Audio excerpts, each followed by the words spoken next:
Welcome to SA Custom Designs. We're at our Christmas show, December 4th craft show, and we're going to just zoom in here, come in and look at all the products that you all have been watching me make over the years.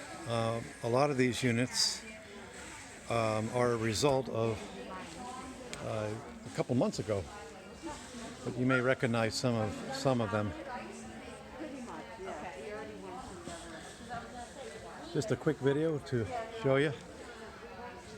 We're out here having fun.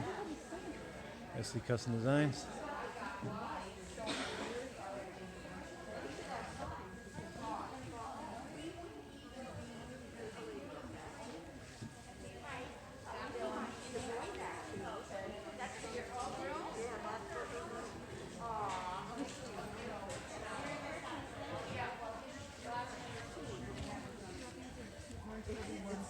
Nope, two of them.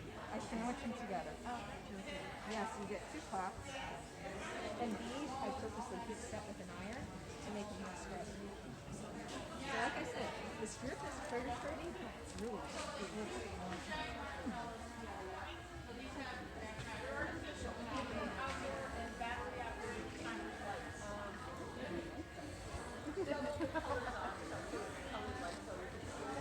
I adjusted these headbands because I can't wear headbands with my curly hair